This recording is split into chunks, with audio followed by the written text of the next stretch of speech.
Time travel is perhaps the most intriguing field humanity has ever explored.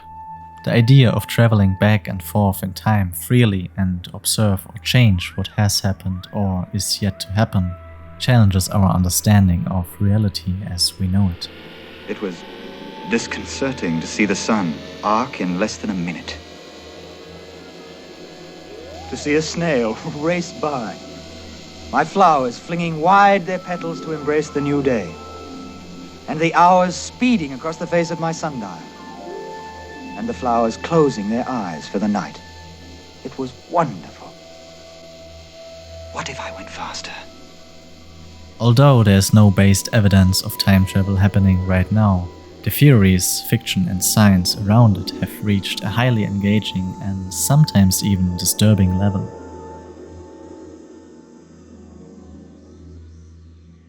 A few months ago I started to go down the rabbit hole of time travel, and it somehow felt wrong that there isn't a time travel iceberg on YouTube, so I decided to do it myself.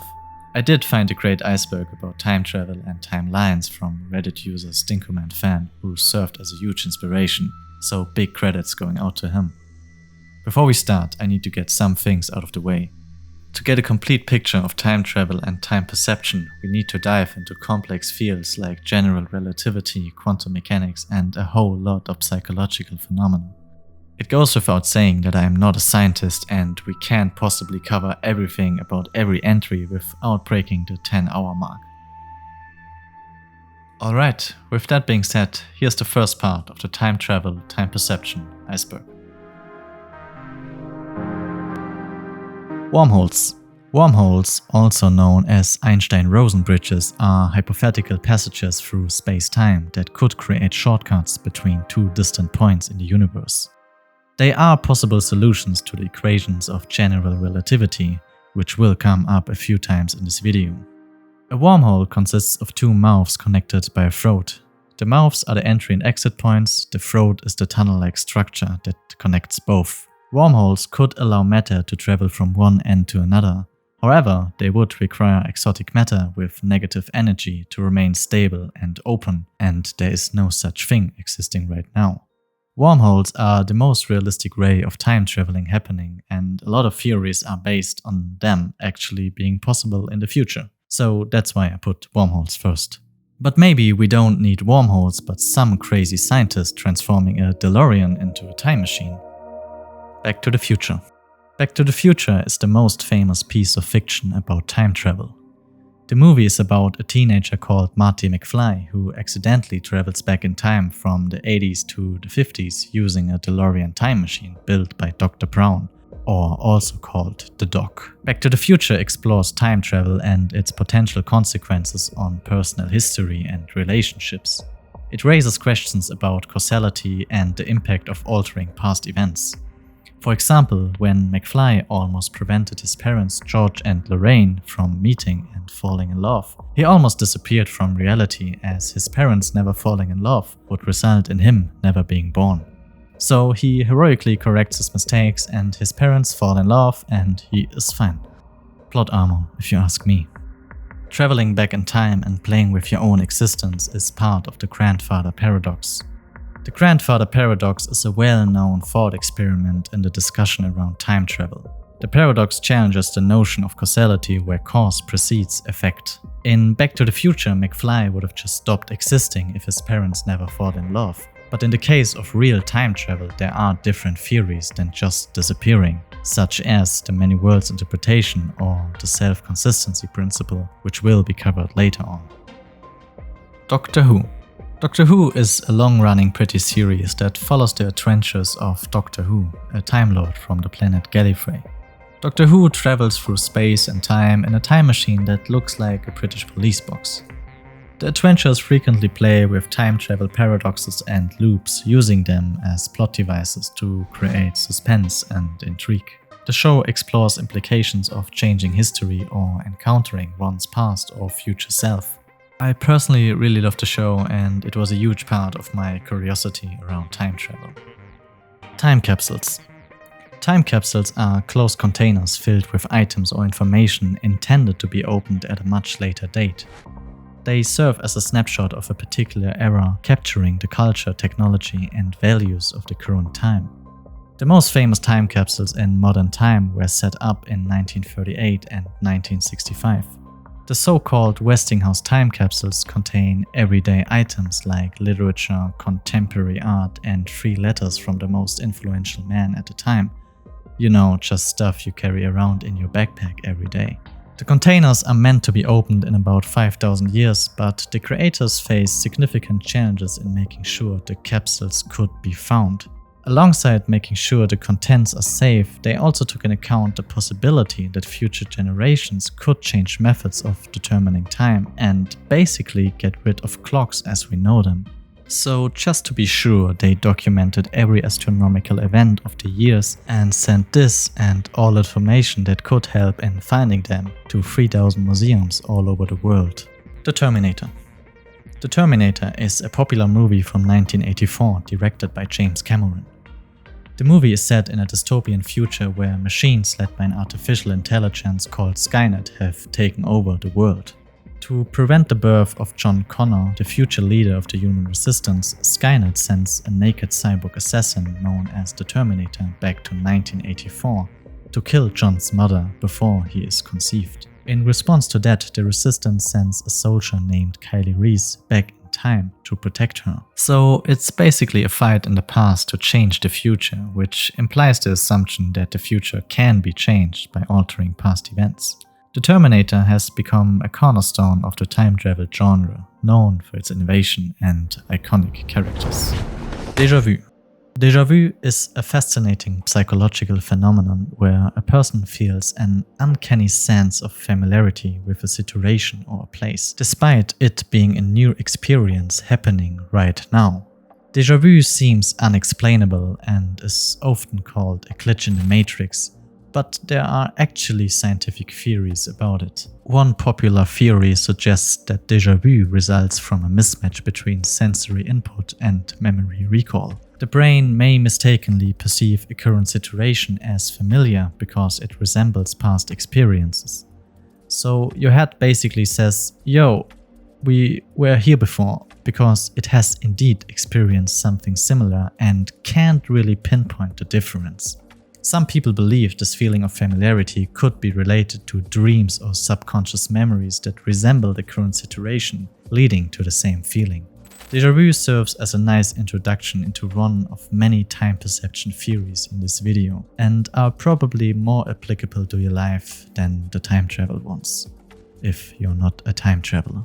For example, the next one, flow state. Flow state describes a mental state of complete immersion in an activity. This state is characterized by a sense of high energy, high concentration, and fun. When in flow, individuals experience deep concentration in the present moment, losing complete awareness of time. You probably experience flow yourself in situations where you just had fun and time was of no importance. The conditions for achieving flow seems to be unique to every individual, but according to various studies, it is more likely to occur when there is a balance between challenge and skill level. If the task is too easy, it may lead to boredom. If too difficult, it can cause mental breakdowns. The sweet spot is where challenge equals skill, and therefore pushing individuals to the limits of their abilities without being overwhelmed.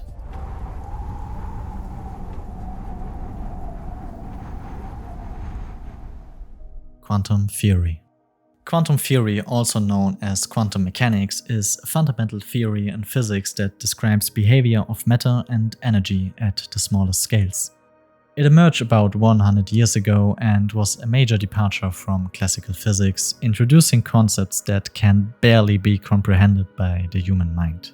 You probably heard about quantum theory throughout the famous Schrödinger's cat thought experiment, which I will briefly explain. Imagine a cat placed inside a sealed box along with a radioactive atom, a Geiger counter, a vial of poison, and a hammer. The setup is designed in the following way. If the Geiger counter detects radiation, for example whenever the atom decays, it triggers the hammer to break the vial of poison, which would kill the cat. If no radiation is detected, the cat remains alive. According to quantum mechanics, until the box is opened and an observation is made, the radioactive atom and the cat exist in a so-called superposition, decayed and undecayed, dead and alive. The cat can't be both, you might say right now, which I will answer with who is deciding that. We can't predict or know what happens to the cat without actually looking at it. So how do we know? When is the cat considered dead or alive, and how does observation play a role in shaping reality? This is just one of many questions in quantum mechanics, and my brain already hurts. So for the sake of my sanity and your time, let's keep going and save some brain power for the lower levels. Mike Tyson's smartphone. Mike Tyson's smartphone is the first of many "this has to be a time traveler because he is using new tech" topics on this iceberg. Specifically, it refers to this video of a mysterious device being held up during a Mike Tyson fight in 1995. People seem to have spotted a time traveler recording the fight with a Samsung Galaxy phone, which was not released until 2011. Of course, we can't know exactly what device this is because the resolution is basically 5x5 pixels. However, it is believed to be this digital camera. Besides that, why would a time traveler that literally accesses the most advanced technology in human history use a shitty Samsung camera to record a fight that he knows is just 90 seconds long? Whatever, let's get to a more convincing time traveler story. John Titor. John Titor is the name used by an individual who claimed to be a time traveler from the year 2036. He appeared in online forums in the early 2000s, sharing detailed stories and predictions for the future. Titor claimed he was a soldier from a future where time travel had been discovered, and at the time of his postings he was on a special time travel mission. At this point, it sounds like he's trying to kill someone or prevent a world war. However, this mission was to retrieve this IBM 5100 computer, which he said was needed to debug legacy computer programs in his time. This was the military insignia he posted, by the way. John Titor also made several predictions about future events, for example, a quote-unquote brief but intense World War III, global conflicts, and technological advancements. Many of these predictions did not come true, and predictions that could be considered becoming true were too general to be meaningful evidence of time travel. Time perception and age. You probably heard your grandparents say things like, "Time goes by so fast when you get old," or "where did the time go?" And this is just one of many things that show that time perception and age are somehow closely linked. For children, time feels slower. This is partly because they are experiencing things for the first time and their brains are actively processing new information. Also, each year represents a larger fraction of their life, making time seem longer. If you ask a 10-year-old how his last 5 years have been, you are basically asking him about 50% of his life. However, if you ask a 50-year-old, 5 years are only 10%. As children grow into teenagers, they become more aware of time and schedules. However, the novelty of new experiences still make time feel valuable. Once adulthood is reached, routines and repetition can make time seem to pass more quickly. Major new experiences are rare, and the familiarity with daily tasks means less information is being processed. Physical health, mental well-being, and neurological conditions can also impact how individuals perceive time at different ages. So, being healthy and sharp not only gives you more time because you live longer, it will also increase your perceived time as you can process information more efficiently and experience new things. Many worlds interpretation. The many worlds interpretation was first proposed by physicist Hugh Everett III in 1957. To explain this theory, we will go back to Schrödinger's cat. What we learned earlier is that observation matters. The cat is not dead or alive until the inside of the box is observed and the state of the cat collapses into one definite state. In the many-world interpretation, this doesn't really matter, at least if you look beyond our world. In this theory, every possible solution is real. All possible states are realized in separate branching universes. So every time an event with multiple outcomes, or also called a quantum event, occurs, The universe splits. This means there are potentially infinite universes where every conceivable scenario plays out as long as it does respect the laws of nature. So this means that every decision you take will spawn, somehow, a parallel universe in which you decided otherwise. So choose wisely and live in the universe where you subscribe to my channel. The circadian rhythm. The circadian rhythm is a natural internal process that regulates our sleep-wake cycles and repeat roughly every 24 hours. They are driven by our internal biological clock and are influenced by external clues like light and temperature. Disruptions in the circadian rhythm can cause sleep or mood disorders as experienced in jet lag or shift work disorder. The Langoliers. This is one of the more disturbing entries. The Langoliers is a novel by Stephen King published in 1990. The story begins with a group of passengers on a flight from Los Angeles to Boston. During the flight, 10 passengers wake up to find that everyone except them have mysteriously vanished. The plane proceeds the flight and lands at an airport that is completely empty. As they explore their surroundings, the passengers notice strange things. Food and drinks have no taste, matches want light, and sounds are somehow muted. They eventually realize that they have slipped into a time pocket where everything is just lifeless. They go on to learn that they are in fact in the past of their timeline, which is being consumed by strange creatures called the Langoliers and look like angry Swedish meatballs. These creatures devour the remnants of time that has already passed. I watched snippets of the movie and the strangeness of it really catched me. It's somehow really disturbing and interesting at the same time.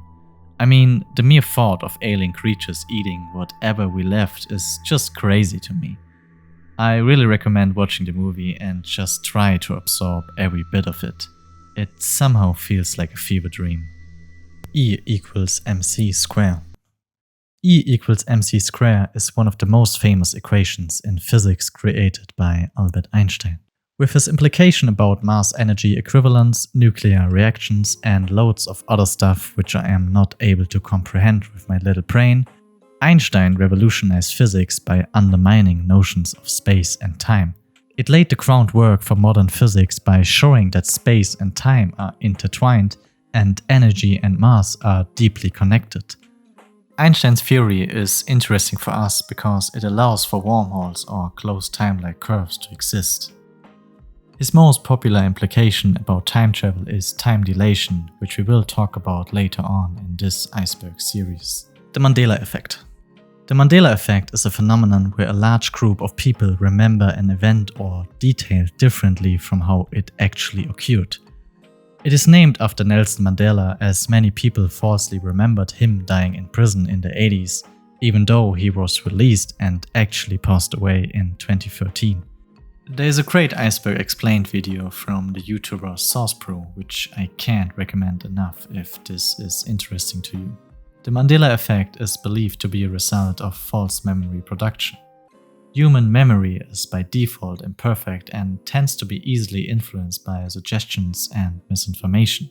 Once a false memory is shared, social and cultural groups reinforce the wrong belief and therefore giving you a sense of security that ultimately results in a deeply rooted belief about something that isn't real.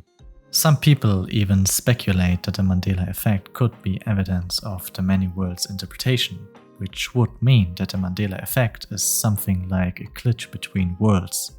Talking about glitches. The double slit experiment. The double slit experiment is another experiment inside quantum mechanics that illustrates neatly how observing can change the outcome. Imagine you have a flashlight and a wall with two identical slits in it. When you shine the flashlight through the slits onto another wall behind, what you will see is a pattern of many light and dark stripes appearing. This happens because waves of light will overlap and create this so-called interference pattern. No strangeness so far, all of this can be explained by classical physics. It starts to get strange once we start to be a bit more precise and shoot every atom, every small light particle, one by one. If we were to close up one slit now and shoot atoms, what will happen now is that all the particles appear in one place behind. Makes sense so far. So now we open the other slit, and what our common sense is expecting are two stripes at the same height as the slits. But what we get is the interference pattern. Every atom somehow coordinates itself to be one part of the bigger thing, as if it somehow knows its place in the bigger picture. But it gets even more strange. What if we now put a detection device on each hole that basically tracks if an atom goes through the upper hole or the lower hole? So we exactly know when an atom goes through each hole. So the experiment starts. We shoot atoms one by one. The detector beeps 50% of the time on the upper slit and 50% of the time on the lower slit. And what we get is this: two stripes. So just by observing very closely, we indeed change the outcome of the experiment. If we unplug the detector and do the same thing again, the interference pattern comes back. This is no joke actually. If you can explain what happens here, there's a Nobel Prize waiting for you. Looper. Looper is a science fiction movie written and directed by Rian Johnson. It is set in 2044 and follows the main character called Joe, a hitman also known as a looper. Loopers work for criminal organizations from the future that send targets back in time to be killed, and with that erasing them from existence without leaving any traces. Loopers are well paid but know that eventually they will be required to close their loop by killing their future versions, which are sent back in time as their final target. The story takes a turn when Joe's future self, played by Bruce Willis, is sent back in time but manages to escape from his younger version. This sets off a chain of events where both versions try to reach different goals. Young Joe wants to kill his older self to close the loop and secure his future, while old Joe seeks to change the past to prevent future bullshit. The movie presents a grounded take on time travel without getting bogged down in overly complex explanations and paradoxes. It was well received by critics for its approach to time travel and its proper balance between action and deeper philosophical questions. The time-traveling hipster. The time-traveling hipster describes the conspiracies around this photograph, which shows a small crowd gathered for an event in 1941. Among the crowd, one man appears to be out of place. A printed t-shirt, a hoodie, funky sunglasses with side shields, and most notably, a handheld camera. It looks very unnatural to the scene, and I understand the conspiracies around it. I think the time-traveling hipster is a good example to talk about the general uncertainty that comes with pictures of time travelers. We simply can't know what did in fact happen in this situation, and this fires up conspiracies and at the same time makes it harder to come up with good explanations. For me, all of these stories are nice to think about and it adds to the fascination of time travel, but I don't think they are real. If anything, they are a testament to our deep desire of time travel actually being real.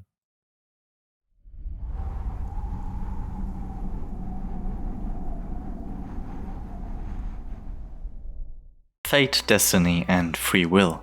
The relationship between concepts like free will and time travel are complex, and it really depends on which theory you subscribe to. Either way, fate, destiny, and free will play a main role when talking about time travel. Let's assume our timeline is fixed, so everything that happens is just a predetermined outcome of what happened before, and what happened before is also the result of nothing but prior conditions. In this case, our belief in free will is a mere illusion because everything from Big Bang to the end of the universe is predetermined and there's nothing we can do about it. However, there is also the many worlds interpretation which suggests that every decision just spawns a new timeline. In this case, the future is not set in stone because the universe just splits every time a decision is made. So free will is a thing. Either way, the discussion around time travel will always be linked with how we perceive the things we do and if there's any free will left for us. Torrid. In 1954, a man arrived at Tokyo Haneda Airport with a passport from a country called Torrid. The man insisted that Torrid lies between France and Spain. Surprisingly, he was also in possession of seemingly legitimate documents and money from that country. In deep belief that the man is nothing but a criminal, Japanese policemen put him inside a nearby hotel while they prepared a more thorough investigation. 2 guards were stationed outside the man's room to make sure he couldn't escape. Yet, when the next morning came, they were shocked to find that he vanished without a trace. At least that's how the story goes. It's arguably quite mysterious and sparked theories about the man being a time traveler from another timeline where Torrid is indeed a real country, and this story is proof of the multiverse theory, which we talked about in part 1, by the way. While the majority consider the story to be a well-done hoax or misinterpretation, it continues to be the source of conspiracy theories and speculation all over the internet. But who knows, maybe this was indeed a time traveler and he just slipped back into his reality by jumping out of the window. Presentism. Presentism is a metaphysical theory about time that states that only the present is real, so past and future events do not exist in any sense. While this view aligns with our intuitive experience of time, it faces challenges of how we should meaningfully discuss past and future events if they don't even exist. How should we talk about something in the past or influence the future if there is no such thing? So this theory is, let's say, disputed, although it starts off as intriguing. Presentism is the exact opposite of eternalism. Eternalism is about the idea that all points in time, past, present and future, are equally real. In this theory, time acts like a giant movie reel and every scene from the beginning to the end exists all at once and we just experience the present moment. Eternalism is usually associated with the block universe theory, which has very similar, if not the same, ideas. Imagine the universe as a giant block of space-time. Inside this block, every event, past, present and the future exists simultaneously. Just as all locations in space exist at once, all moments in time are equally real and exist together in this block. The block universe states that there is no objective present moment. The present is simply our current location inside the block, and it does not have any special status over past or future. You can imagine our three-dimensional reality as a red line that moves along the block, which again raises questions about free will inside this block. Because if the block already exists and we just move along, it has to be determined where we move, right? Right? The block universe does align with Einstein's theory of relativity, which gives the theory a strong foundation in modern physics but is by no means set in stone. The story of Rip Van Winkle. Rip Van Winkle is a short story by Washington Irving and it has a very interesting take on time. It goes as follows. The story is set in a small village at the foot of New York's Catskill Mountains and follows a man called Rip Van Winkle. Kind but lazy husband. Tired of his yapping wife, Rip Van Winkle wanders into the mountains with his dog. After some time, he encounters a group of mysterious Dutchmen playing ninepins. He drinks some of their liquor and falls asleep shortly after. You might think he's just drunk, but the liquor had some crazy stuff in it because Rip would not wake up for 20 years. 20 years later, Rip awakens and finds his beard long and his dog gone. He returns to his village to discover that everything has changed. The American Revolutions occurred and the people he knew have either died or grown old. His home is in ruins and his wife is dead. Rip is recognized by an old villager who tells him about the happenings he overslept. But despite all the quite devastating changes, Rip seems relieved. Relieved to be free from his wife. Instead of mourning, he settles into a comfortable life while telling his story to the townspeople over and over. He becomes a beloved figure and lives a happy life from there on. For me, this story presents a really neat and realistic way of how time can feel. Sometimes stuff gets over your head and you just want to run into the mountains and come back when the annoying stuff is gone. But it somehow feels uncanny that he is happy under all these circumstances. I mean, this guy slept for 20 years, lost his wife, lost his dog, lost his house, and all he thinks about is chilling with people he doesn't know and telling his story while being the happiest man alive. His wife must have been Satan or something. On the other hand, it was really thought-provoking for me to think about how all of this could be a metaphor for how meaningless time can feel if you aren't happy with the circumstances. I mean, he didn't lose a word about the 20 years he missed and just proceeded his life as a happy man, which in a weird way is inspiring. Black and white holes. Some theories propose that black holes might be connected to white holes via Einstein-Rosen bridges or wormholes. While black holes are objects with such strong gravity that nothing, even light, can escape, white holes are the exact opposite and expel matter so nothing can enter. Black holes are relatively well observed, while white holes remain a theoretical concept for now. Supermassive black holes are believed to be at the center of every galaxy and may even be essential for their creation. Click. Click is a 2006 comedy drama starring Adam Sandler. It tells the story of Michael Newman, who stumbles upon a universal remote control that can control time. With this remote, Michael can fast forward through boring or unpleasant parts of his life, pause moments, and even rewind to revisit past events. At first this seems like a dream come true, skipping arguments, skipping tedious tasks, just enjoying the peak moments and fast forward everything else.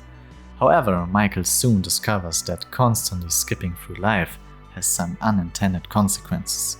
He misses out on important moments with his family and sees how his choices affect his future in a pretty devastating way. The movie explores dangers of taking shortcuts in life, and while it's a comedy with plenty of typical Adam Sandler jokes, it delivers a really nice message at the end about living in the moment and valuing the time we have. Tenet. Tenet is a 2020 sci-fi thriller directed by Christopher Nolan. The movie follows a protagonist known as the Protagonist, played by John David Washington, who is recruited into a secret organization called Tenet. His mission is to prevent a global catastrophe orchestrated by a future threat. The movie's central concept is inversion, where everything can move backwards through time. This is achieved through technology that reverses the entropy of objects. The whole plot is about the protagonist navigating a complex world of forward and backward time travel to ultimately stop the impending doom. Tenet is known for its intriguing plot, mind-bending action scenes, and exploration of time manipulation. The bootstrap paradox. The bootstrap paradox, also known as a causal loop, occurs when an object, information, or person is sent back in time and becomes the very cause of its existence, creating a loop with no clear origin. Imagine a scenario where a scientist receives a blueprint for a time machine from their future self. They build the machine and eventually travel back in time to give the blueprint to their past self. The question then arises, who originally created the blueprint, yet alone the time machine? The information seems to exist without ever being created, trapped in an endless loop. The bootstrap paradox plays with the concept of cause and effect, suggesting that some events might exist without a clear origin. Neuroscience of time perception. Neuroscience of time perception seeks to understand how our brains process time. Scientists found out that several brain regions work together to help us perceive things like duration, sequence, and the timing of events. Our brains basically use internal mechanisms like, for example, our heartbeat or nutrition levels to construct a very individual sense of time. This is the reason why time is highly subjective and will be influenced by factors like attention, emotions, and age. Primer. Primer is a 2004 science fiction movie directed by Shane Carruth. The film follows two engineers, Aaron and Abe, who accidentally discover time travel while working on a project in their garage. Unlike many time travel stories, Primer takes a more scientific and grounded approach. And it works as follows. You go to the time machine and turn it on. It is designed to not turn on immediately, but 15 minutes later, so you have enough time to get out of the way in order to not meet yourself. Then you do things that could benefit you in the past, like for example checking the stock market. After 6 hours you go back to the time machine and enter it. You take a seat in the time machine and chill. Chill for 6 hours exactly. The reference time between the inside and the outside of the machine now flows backwards. This means that the 6 hours you spent inside are the same 6 hours you spent looking at the stock market. After 6 hours, you leave the machine and now it is exactly 15 minutes after you initially turned on the machine. Now you can live the same 6 hours and speculate on the stock market and earn a shit ton of money. What I just described is also the rough plot of the movie. Primer is a big contrast to other time travel movies who wouldn't dare to time travel just 1 or 2 years, yet alone 6 hours. Overall, it plays with small ideas and at the same time feels closer to reality, which makes Primer a well-renowned movie in the time travel genre. H.G. Wells. H.G. Wells was a science fiction writer best known for his time-changing works in science fiction. His exploration of futuristic concepts have left a lasting impact on the world of fiction, literature, and pop culture. One of his most famous novels, The Time Machine from 1895, is believed to be the first introduction of time travel using a machine, which has become the very foundation of almost every time travel piece. In the story, a scientist travels to the distant future and witnesses the evolution and eventual decline of humanity. Besides that, Wells wrote novels named The War of the Worlds or The Invisible Man, each exploring themes of human nature, ethics, and changes in society. All of his work reflected his deep concerns about the future of humanity, which, in my opinion, fits perfectly to the narrative of him inventing the concept of the time machine. Fixed points in time. In science fiction, especially in series like Doctor Who, fixed points in time are events that are unchangeable and must happen to preserve the timeline. Altering these events could lead to catastrophic consequences or paradoxes. The concept suggests that while some moments in history can be influenced, fixed points are crucial for maintaining stability of the universe. They might involve historical events or moments that have major influence on the current timeline. This idea adds dramatic tension to stories, as characters may struggle with the outcome of fixed points and must accept that some events are beyond their control. Time Traveler's Wife. The Time Traveler's Wife is about an unconventional love story between Henry and Claire. Henry is a librarian with a rare genetic disorder that causes him to involuntarily travel through time. He has no control over when he leaves, where he goes, or how long he stays. Which sounds kinda annoying if you ask me. Henry, arguably out of accident, visits Claire at various points in her life and they develop a deep bond over their lifetimes. When Claire is in her 20s and Henry in his 30s, they fall in love and get married. But as you can imagine, their life together is complicated because every once in a while, Henry just disappears. The story is about the relationship between Claire and Henry being constantly tested by his disease and how love can be strong enough to persist the test of time. Butterfly Effect. The butterfly effect is an idea from chaos theory that suggests that even the smallest changes can lead to vastly different outcomes. The concept is usually illustrated with the metaphor of a butterfly flapping its wings, setting off a tornado weeks later. In time travel, the butterfly effect is frequently played with because small changes in the past could have major impact on the future. The butterfly effect emphasizes how actions, no matter how small, can have far-reaching effects on the future, a theme that finds traction in both scientific and philosophical debates about fate and free will. Bill and Ted. The Bill and Ted series follows two high school friends who travel through time using a phone booth given to them by a time traveler named Rufus. Their mission is to collect historical figures to help them pass a history class and ultimately fulfill their destiny of creating music that will unite humanity. All of this is set in a comedic manner and highlights friendship and positivity. Quite a contrast to the more dystopian ones, but worth noting. Let's keep going. Charlie Chaplin's cell phone. This entry refers to this clip of a woman holding a device to her head. The footage was found in behind-the-scenes material included in the DVD release of Charlie Chaplin's film, The Circus. The clip gained lots of attention when filmmaker George Clark speculated about whether this woman could be a time traveler using a modern device. More plausible explanations suggest that she used a primitive hearing aid which were available at the time and required users to hold them very close to their ears. But same story as the time-traveling hipster and Mike Tyson's smartphone. Sometimes the conspiracies about things are just more exciting than common sense. Chronostasis. This one is pretty interesting because you can try it yourself, but let me explain it first. Chronostasis is a perceptual phenomenon where time seems to momentarily stand still or stretch when you shift your focus from one point to another. A common example of this is the stopped clock illusion, where the second pointer of a clock appears to freeze for a moment when you first look at it. This happens because your brain briefly fills a gap in visual information as your eyes move, creating the illusion that more time has passed than it actually has. This effect is thought to be related to how our brains process visual information during rapid eye movements known as saccades. During these hectic movements, our brains basically compress the visuals coming from the eyes. When the eyes then stop moving, the brain extends the perception of the first image it sees to cover the time of the saccade. So our brain is buffering our vision to avoid blur or missing information. Temporal binding. Temporal binding is a cognitive phenomenon where events that occur close together in time are perceived as being more closely related than they actually are. This usually happens when an action and its outcome are experienced in quick succession, leading to individuals perceiving the time between shorter than it truly is. A classic example is the experiment where participants are told to press a button that causes a delayed sound. Even though the delay is consistent between button press and the sound, people perceive the sound as occurring closer together, which is nothing but an illusion.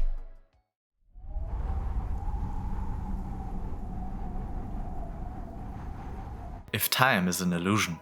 Carlo Rovelli, an Italian physicist, argues that time as we perceive it doesn't really align with physics. In his view, time is a construct of the human mind shaped by our experiences and consciousness. So, time as we know it is just a result of our inability to understand the complexity of it all.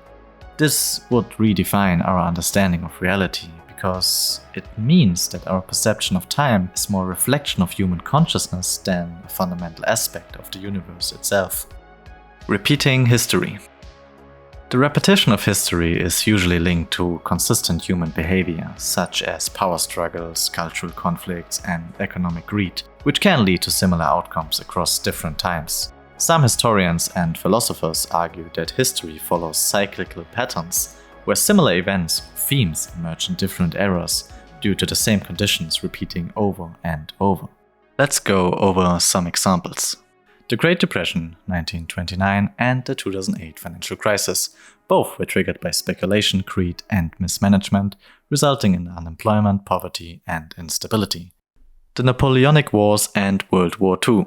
Both initiated by ambitious leaders who wanted to dominate Europe or the world, resulting in alliances of nations leading to large-scale wars that reshaped the European political landscape.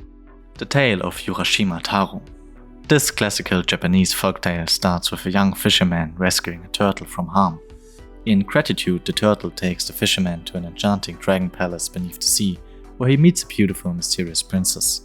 The story goes on with him having a pretty good time in this enchanting underwater world, probably eating burgers made by SpongeBob and going jellyfishing with Patrick, but just a guess. Eventually, the fisherman decides to return home. Before leaving, the princess gives him a mysterious box and warns him to not open it. Upon returning to his village, he discovers that a lot of years have passed and everyone he knew is gone. Overwhelmed with curiosity, he opens the box, which releases a puff of smoke that ages him instantly and reveals that the box actually contained the time he has lost. So the princess stole all of his time, made it feel like a few days, and put it in a box, which she gave him with the note, "Do not open it." What a devil. So the opening of the box serves as a symbolic moment of time's irreversible nature and the idea that time doesn't stop, even if it sometimes can feel like it does. Stephen Hawking's party. In 2009, Stephen Hawking hosted a party for time travelers. He put up balloons, set up champagne, and arranged for everything a good party should have. The catch was that he only sent out the invitations after the event had already taken place. Hawking waited for a few hours before leaving because no one appeared. The famous scientist regarded the event as experimental evidence that time travel is not possible. This got me thinking. If someone ever invented a time machine, I feel like it would be a good idea to put up signs everywhere that say, "Don't visit Hawking's party," but just saying. The chronology protection conjecture. This one is also the work of Stephen Hawking, and it's basically an underlying rule that prevents inconsistencies in the timeline. Stephen Hawking suggests that the universe has mechanisms on microscopic scales that protect its chronological order and with that prevents anything crazy from happening. So things such as the grandfather paradox, the bootstrap paradox, or even wormholes are prevented by the universe itself, because it would ultimately lead to logical contradictions and paradoxes. Red Dwarf. Red Dwarf is a British comedy television series that first aired in 1988. The show follows the adventures of the last human alive called Dave Liston, who is in cryogenic stasis for 3 million years as humanity and his crew ceases to exist. He is joined by a hologram of his former crewmate, a humanoid creature evolved from the ship's cat, and the ship's computer called Holly. The show is known for its witty humor and clever writing. It explores themes like isolation and identity, all set in a space travel science fiction setting. Memes from the future. Memes from the future have become a meme itself in recent times. It's basically a trend that makes up exaggerated technological advancements, absurd scenarios, or satirical takes on current trends. As silly as it sounds, these posts are a form of collaborative storytelling where users contribute their own creative ideas to how dystopian or utopian the future could be. Multiple selves. In context of time travel, the concept of multiple selves is about scenarios where a time traveler encounters different versions of himself.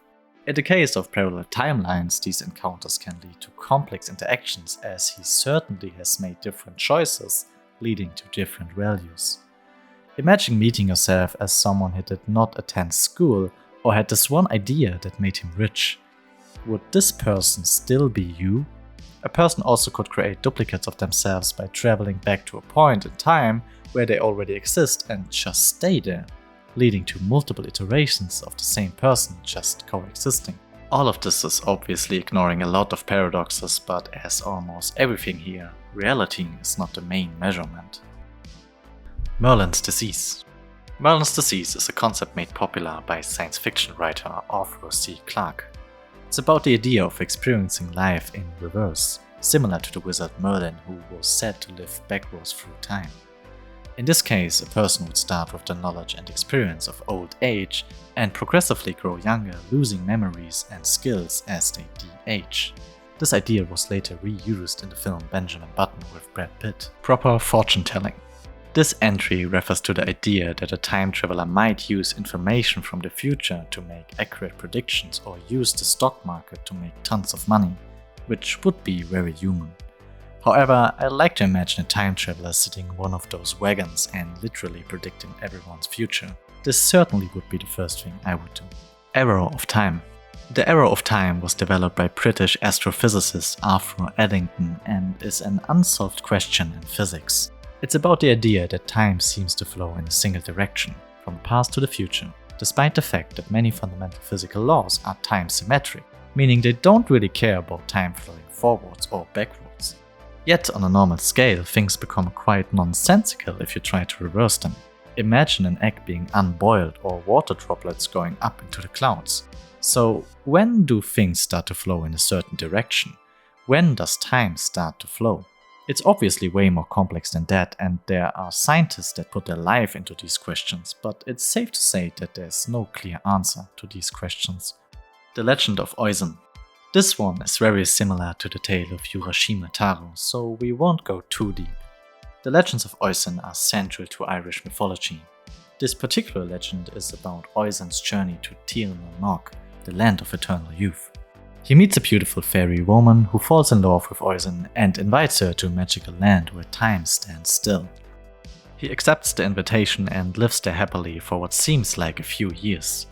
Eventually, Oisin longs to return to Ireland and leaves. The woman gives him a magical horse that can travel between worlds, but she desperately wants him to not touch the ground. You might know what happens now. He returns and discovers that centuries have passed and all he knew is gone. Last but not least, he falls from his horse to the ground and instantly ages to an old man. Unlucky. Time travel tourism. Experience now live and in action. The heat death of the sun, 50% off. Or what about the moment a guy in China infects the world by eating a bat combined with a brief visit to the construction site of the Great Pyramids? Order now. You get the idea. This entry is about time travel tourism being a thing. Time travel organizations might sell significant historical events in the past or the future.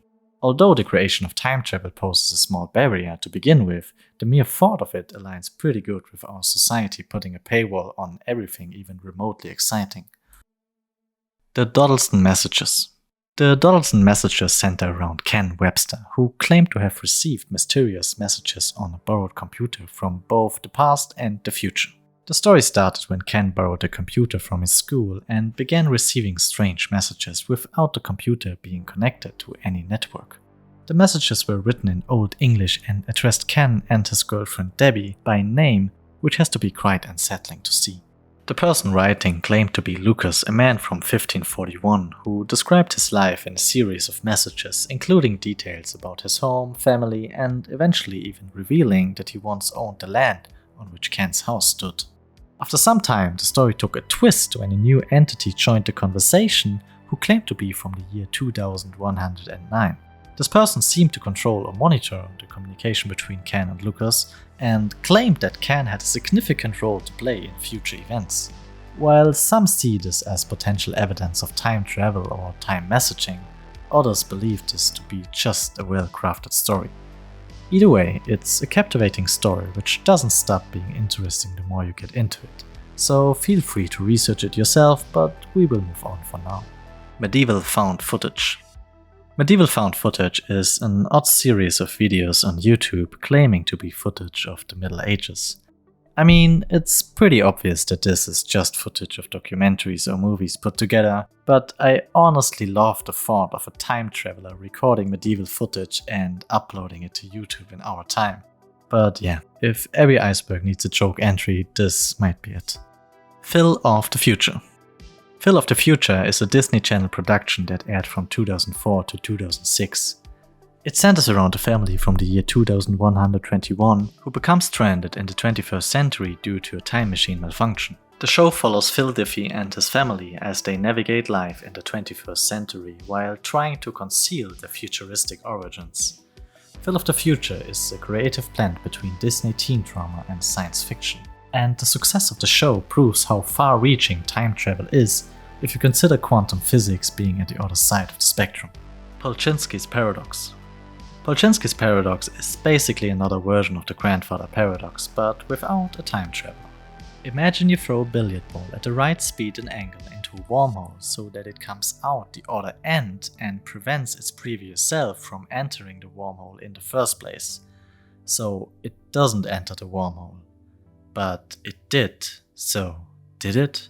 There's one possible solution proposed by Gunnar Klinkhammer that describes the likelihood of a non-paradoxical outcome, so an outcome where the ball fails to stop its earlier version is significantly higher than the paradox actually happening. This would align with Novikov's self-consistency principle, which insists that the probability of a non-paradoxical outcome must be 100%. If below, the universe just says no and doesn't allow it to happen. Chrononauts. Chrononauts combines chrono meaning time with naut meaning sailor, similar to astronaut. Chrononauts refers to a possible name given to individuals who travel through space and time. 12 Monkeys. 12 Monkeys is a 1995 science fiction movie directed by Terry Gilliam. It follows James Cole, a prisoner from 2035 who's sent back in time to gather information about a deadly virus that wiped out most of humanity in 1996. Cole initially travels to 1990 where he meets Jeffrey Goins, who later in the movie becomes associated with the Army of the 12 Monkeys, a group highly suspected of releasing the virus in the first place. As the story unfolds, Cole discovers that the 12 Monkey Army is not responsible for the outbreak. Instead, it's Dr. Peters, an assistant to Jeffrey Goins' father.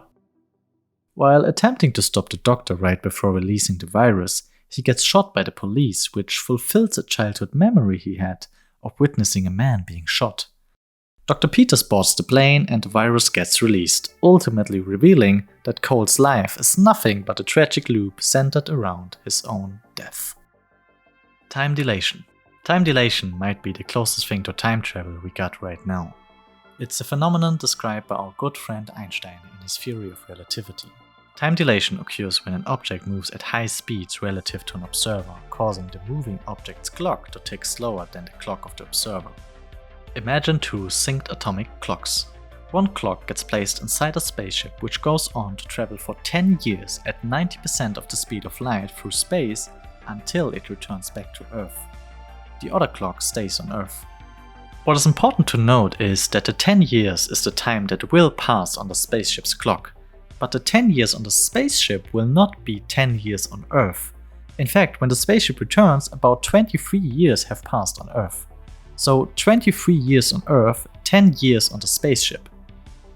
Time dilation, unlike other entries here, is not just a theoretical concept but a real phenomenon. GPS satellites, for example, have to adjust for time dilation to provide accurate information. Time dilation works because light has a speed limit. As objects go faster in space, they also experience altered time, because space and time are interconnected and not to be seen as two different things. Time dilation in psychology. In psychology, time dilation refers to time passing at different rates depending on emotional and physiological factors. Research shows that emotions like fear or excitement have major influence on how we perceive the passage of time. For example, during stressful or threatening situations, people often perceive time as slowing down, allowing them to react quickly. On the other hand, positive emotions with high motivation can make time seem to fly by.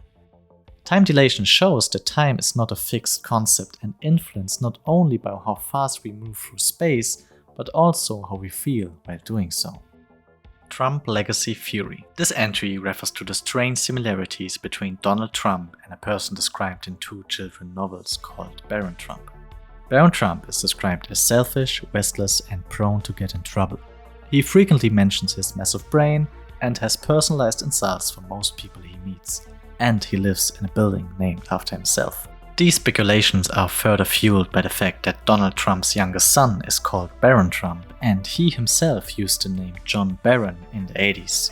Also worth noting is that Baron Trump's adventures begin in Russia.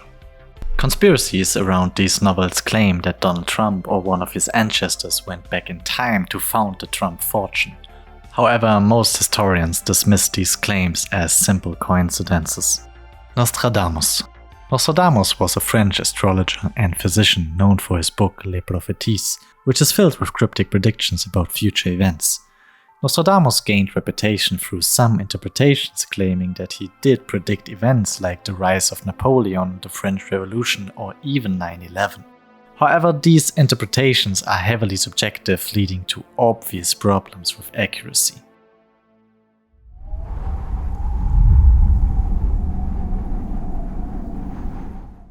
Dog years. I'm sure you heard about one dog year being the same as 7 human years, but as it turns out, there's actually more to it. Scientists found out that the first year of a dog's life is roughly the same as 15 human years.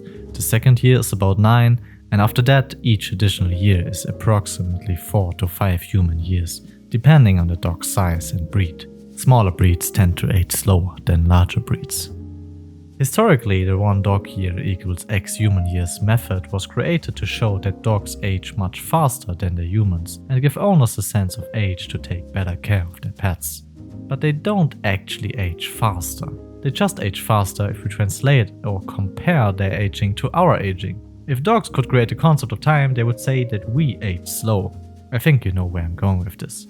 Animals don't have a concept of time. The dog in this picture has no clue what is going on with this red thing. They don't understand the difference between 10 minutes, 10 hours, or 10 years in the same way we do. They don't look at a device and say, "Phew, my deadline is approaching, I gotta hunt that rabbit ASAP," or celebrate the birth of some holy dog that lived 2000 years ago, or wake up at the exact same time so they don't come late to dog work. That's just how we humans do stuff. Not animals. So how do animals perceive time? Well, it's impossible to know how animals perceive the world around them. Scientists found a way to come close with what they call animal clocks. To understand animal clocks, we need to briefly talk about flicker fusion rates. When you look at a light that turns on and off very quickly, like the flickering of a screen or blinking light, your brain processes these flashes in a certain way. If the flickering is slow, you can clearly see the light blinking on and off like a strobe light. But as the flickering becomes faster and faster, your brain starts to merge the flashes together into a single smooth image, and you will stop noticing that the light is flickering at all and perceive it as one steady light. The flicker fusion rate is the speed at which the merging of the flicker happens. You can think of it as the frame rate of a video or a video game, for example. If you ever had large FPS drops while playing games, you know how difficult it can be to react to anything at all when you can't properly react to what you see. And as it turns out, animals have different flicker rates than us. While humans sit at a flicker rate of about 50 to 90 Hz, fruit flies, for example, come in with a flicker rate of about 250 Hz. And this is the exact reason why they seem to be that much faster whenever we try to smack them. Deep-sea fish, on the other hand, which live in near total darkness, have very low fusion rates of about 20 Hz. So a light that flickers for us appears as continuous steady light for them. The flicker fusion rate can be understood as the temporal resolution of an animal and how detailed they can distinguish events in time. And this is of course closely linked to how these animals live. Deep-sea fish don't need to process rapid movement. They prioritize light sensitivity and contrast. For them, it's all about seeing anything at all rather than seeing every small change in motion. Flies and birds, however, need to react fast to dodge predators or catch their prey. Swordfish actually heat their eyes to increase flicker fusion rate for the hunt and therefore increase their chances of being faster than their prey. The Montauk Project. The Montauk Project is a conspiracy theory that's filled with wild claims about all kinds of secret experiments run by the US government. The story goes like this. During the Cold War, the US military allegedly was trying to control the minds of their own people using a massive radar. They experimented with making people teleport and opened portals. They of course also made contact with aliens, and one experiment even created a creature known as the Montauk Beast that supposedly wrecked the whole base before vanishing as mysteriously as it appeared. The whole story was made famous by Preston B. Nichols and Peter Moon, who claimed they were part of these experiments but only remembered them years later through hypnosis. Sure. Evidence for these claims is shaky at best, however there is a good reason why so many people tend to believe what happened at Camp Hero. The government actually did something like this. Which was meant to reduce patients to an infantile psychological state, wherein doctors could take advantage of the person's cognitive vulnerability to attempt to rebuild their mind under the doctor's control. Declassified documents and various statements show that MKUltra was a real program run by the CIA during the 50s and 60s. The United States government actually did carry out on our citizens experiments involving radiation. MKUltra was all about controlling minds and experimenting with human behavior. They gave people acid without telling them and studied how they react. They used hypnosis and electroshock therapy to control people's thoughts and put them in complete isolation for weeks, just to know what would happen. And all of that wasn't just a random experiment, it was a huge government operation that ran over 10 years. So if they did it in the 50s, why wouldn't they repeat it? Unlike MKUltra, which left behind piles of government records and documents, the Montauk Project only has a handful of unverified claims. Most of its evidence comes from people's stories which haven't been confirmed by anyone else. Programs like MKUltra have proven that agencies will sometimes go to horrifying lengths in the name of progress. But the Montauk story takes these fears and cranks them up to an overly extreme level, which is just a bit too much in my opinion. Leonardo da Vinci.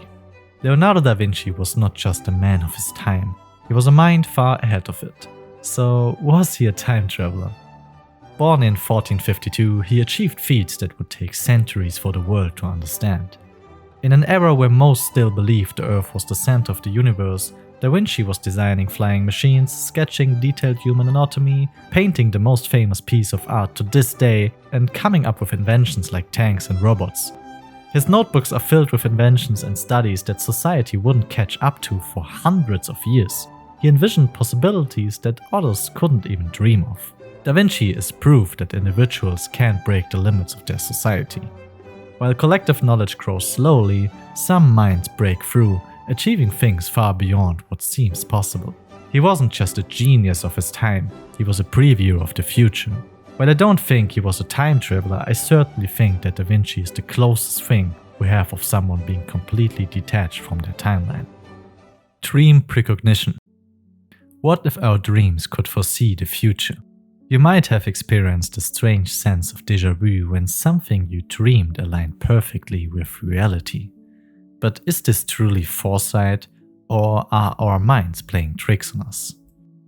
There's one famous example of President Lincoln reportedly dreaming of his own death. Lincoln's friend and law partner Ward Hill Lamar described the dream as Lincoln recounted it to him. Lincoln dreamed of people sobbing, and in his dream he went to investigate. In the East Room of the White House he found a corpse dressed for a funeral.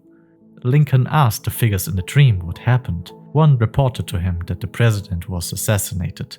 In reporting this dream to Lamar, Lincoln appeared disturbed and frightened. Later, however, Lincoln clarified that the president assassinated was not himself, but some other president. This was the dream he had just nights before his assassination. Or another case where in 1966 a landslide of waste from a coal mine slid into the South Wales village of Aberfan. The local school was destroyed by the landslide, killing 144 students and teachers. Psychiatrist John Barker came to the village shortly after the landslide. Barker was researching what happens to people when they believe they are about to die. A notable precognition was submitted by the parents of Errol May, a 10-year-old girl killed in the landslide. The day before the accident, the child had reported to her mother a frightening dream. She had dreamed that her school was no longer there and that it had been covered by something black. There are a lot of cases like these, and researchers followed up on them through various studies, and there are explanations which unfortunately aren't that magical. The first and most common is simply coincidence. I know it sounds boring, but most of the time people who have precognitive dreams may not interpret them as predictive until the corresponding event happens. Factors like confirmation bias, which is basically the tendency to focus on things that confirm our beliefs while ignoring those that don't, can and will contribute to you drawing a connection between what happens in your life and what happens in your dreams. We also know that we dream to process our memories and emotions. As a result, events that you experience during the day may stick with your subconscious. For example, you might dream of purchasing a new phone. When you wake up, you see an advertisement for this very phone you wanted to purchase and render it as a godly precognition.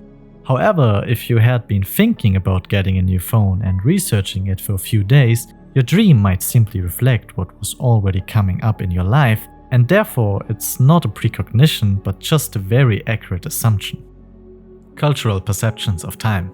This entry is about how time is perceived and valued quite differently across cultures. In Western cultures like the US and most of Europe, time is seen as a limited resource. Punctuality, holding deadlines, and high efficiency are treated as very important attributes that one must hold to be successful in life. In contrast to that, non-Western cultures have a vastly different approach to time. In cultures that practice Hinduism or Buddhism, for example, time is viewed as endless and repetitive. There is less urgency to stick to schedules or manage every minute as efficiently as possible. The roots of cultural time perception lie in historical traditions. There is the concept of linear and cyclical time. Linear time cultures view the future as a straight road leading forward to a better future and are rooted in Christian traditions where time is seen as a linear progression with a beginning and an end. Cyclical cultures, however, are highly influenced by philosophies like Hinduism, Buddhism, and Taoism, which view time as tied to natural rhythms like seasons and reincarnation. Predestination paradox. A predestination paradox, also known as a causal loop, is a theoretical concept in time travel where events in the past and future are connected in a self-reinforcing cycle. In this paradox, a person traveling back in time becomes part of the very events they intended to influence, often causing the initial event that led them to time travel in the first place. This creates a loop where cause and effect are indistinguishable as each depends on the other. I think this paradox is a nice entry point to talk about determinism. The determinist approach says that all behavior has a cause and is therefore predictable. It goes even deeper by stating free will is an illusion and our behavior is governed by internal or external forces over which we have no control. Albert Einstein and Stephen Hawking, both important scientists in regard to time travel, identified as determinists. While they both were certain that everything we do is predestined, they added important notions about navigating a world which is predictable. I have noticed that even those who assert that everything is predestined and that we can change nothing about it, still look both ways before they cross the street. Stephen Hawking. Despite their beliefs, both of them acknowledge the necessity of acting as free will exists to function in society. So even if you know the game, it's important to play. A man can do what he wants, but not want what he wants. Schopenhauer. The specious present. How long is now? The specious present is a concept introduced by E. Robert Kelly and tackles exactly this question. Kelly sees the specious present as one of 4 parts of human time perception. The first part is the obvious past, which are events that have already occurred and are recognized as part of history or memory. The second part is the specious present, or also called the perceived now. It's a brief span of time that feels like the present moment, but actually includes a small duration of past and a small duration of immediate future events. So it's not a single instantaneous point, but a mix of past and present moments, allowing us to perceive continuity. The real present, which is the third part, describes the theoretical instantaneous moment between the past and the future. The fourth part is the future. This whole idea was further developed by William James, who described the specious present as duration with a bow and stern, constantly changing from not yet to just gone, while maintaining sequence. The idea of the specious present is considered a thick, non-zero idea of time, and stands in contrast to the thin, durationless notion of time as used in the mathematical physical landscape. Novikov self-consistency principle. The Novikov self-consistency principle is a theoretical concept in the realm of time travel and states that any actions taken by a time traveler were always part of history, and therefore preventing any paradoxes. According to this principle, events are self-consistent, meaning that even if a time traveler would attempt to change the past, the outcomes will adjust in a way that the timeline remains unchanged. This idea implies that time travel cannot create contradictions such as the grandfather paradox, because any actions taken in the past would have already been accounted for in the present. Roko's basilisk. The mere thought of what I will tell you in a second might get you tortured. Roko's basilisk has gained a lot of traction in internet conspiracies over the last years and is considered information hazard because just learning about the idea might theoretically force you to act on it. So what is it about? Roko's basilisk is a thought experiment about the hypothetical superintelligent AI that would have a rational incentive to punish or torture individuals who knew of it but failed to help bringing it into existence.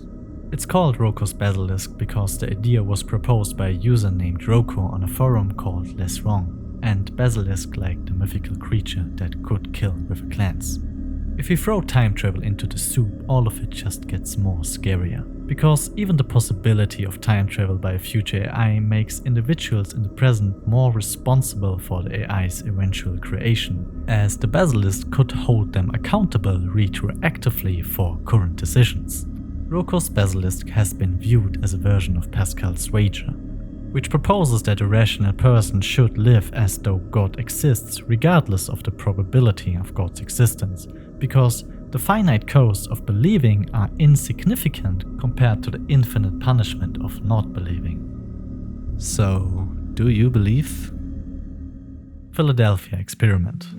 Imagine you take a relaxing good morning walk with your golden retriever at Norfolk, Virginia. You decide to go see the ships at the harbor.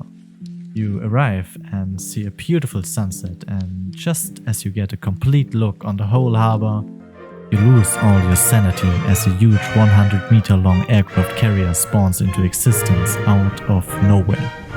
Huge waves caused by the sudden water displacement crash at the concrete walls. Every attempt to make sense of what you just saw fails.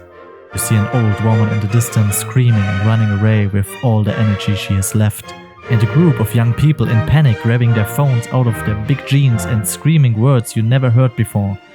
Your dog grimaces and hides behind your legs. this huge ship really just appeared out of nowhere. You wake up.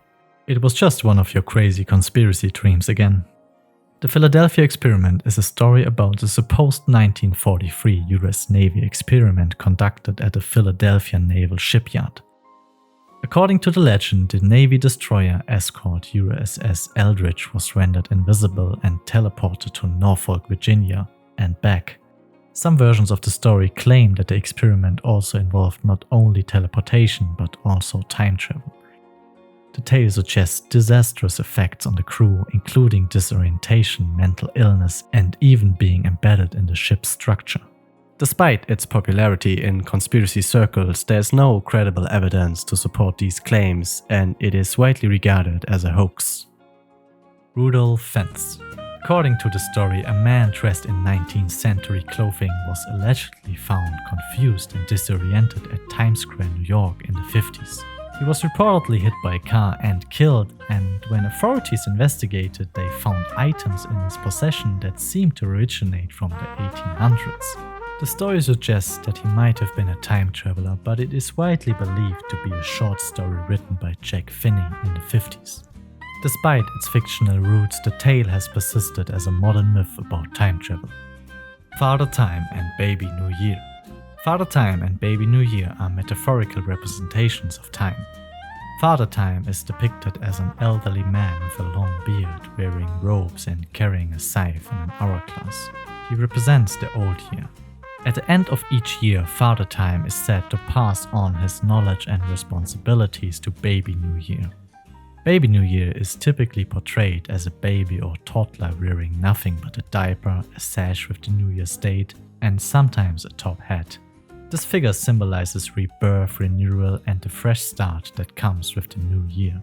As the new year progresses, Baby New Year ages until he becomes Father Time himself. This transformation and endless cycle represents progress and learning over time in an easy to understand way. The clock that went backward. The clock that went backward is said to be the earliest known use of a mechanical device used for time travel purposes, even predating Big Boss H.G. Wells. The story was anonymously published in The Sun newspaper in 1881 and was rediscovered about 100 years later by science fiction historian Sam Moskowitz.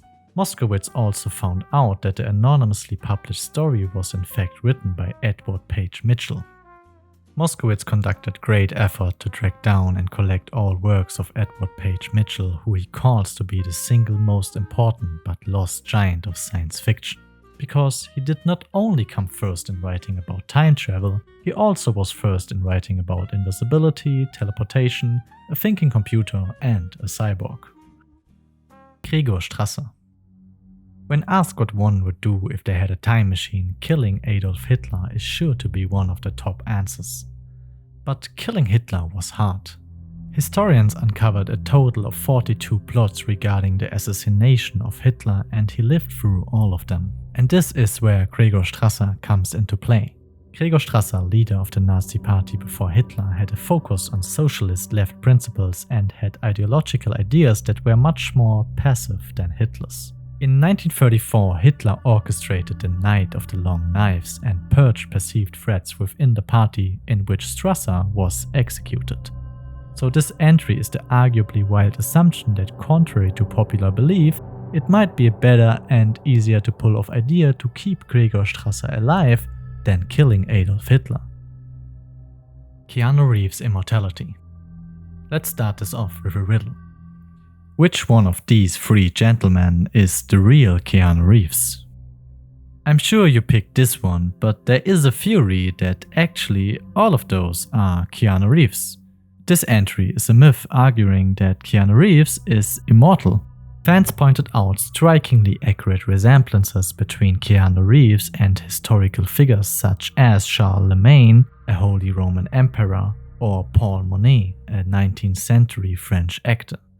While his biggest fans state that his kindness and loveliness can only be the source of a 1,000-year-old man, he does seem to age in recent years.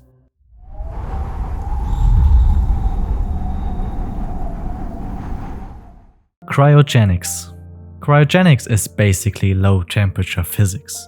It's all about the production and behavior of every kind of material at very low temperatures.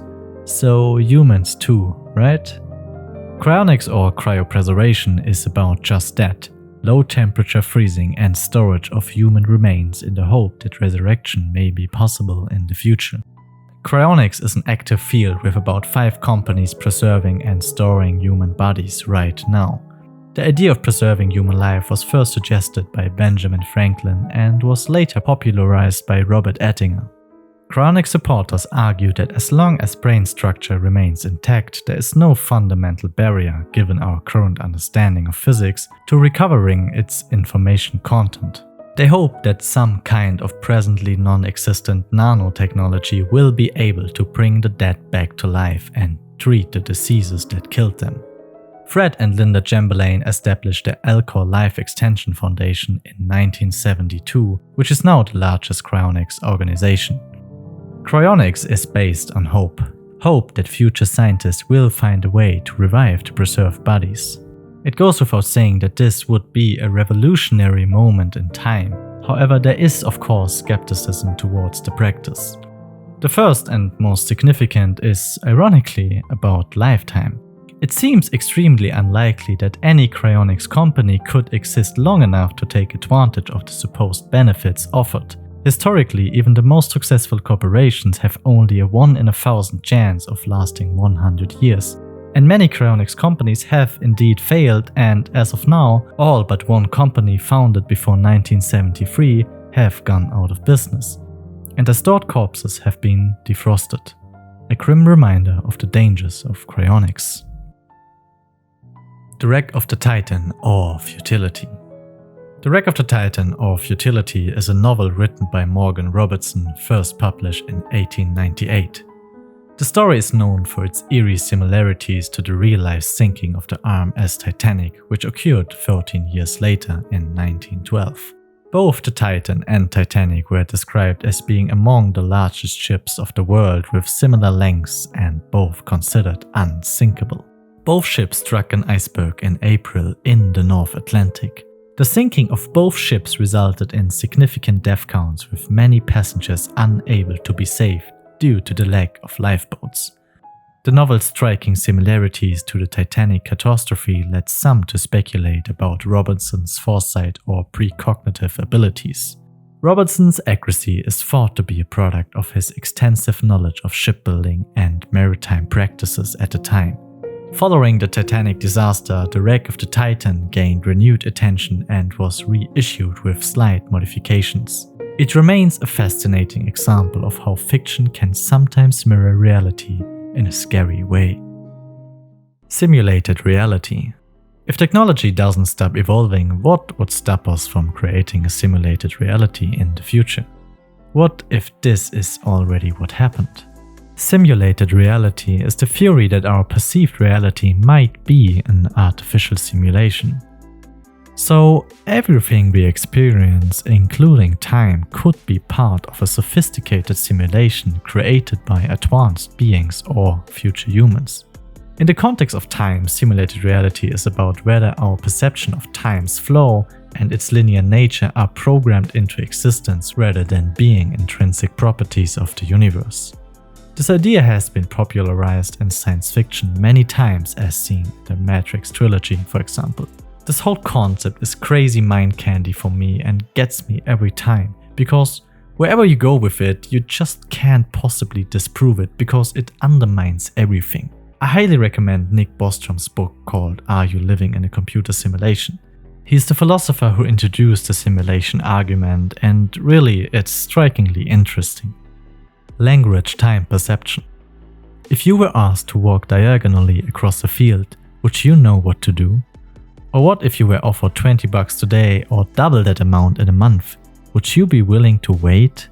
And how would you line up 10 photos of your loved ones if you were instructed to sort them in chronological order? Would you place them horizontally or vertically?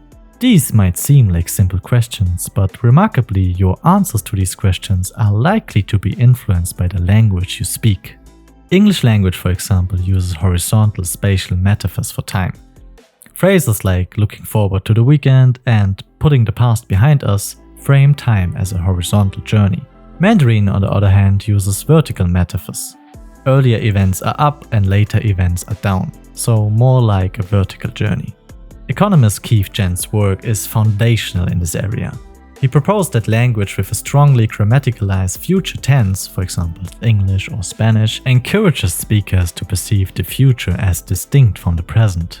This psychological separation leads to less future-oriented behaviors such as lower saving rates, reduced retirement wealth, and higher smoking rates. On the other side, languages like German or Mandarin, which do not require explicit future tense marking, tend to save more and are more future-oriented. There are cultures that have quite interesting language-time concepts. In Aymara culture, time is conceptualized with the past in front and the future behind. This is contrary to the typical Western view and reflects a unique perspective where the past, being known and visible, is in front, while the unknown future is unseen and behind. Temporal ethics.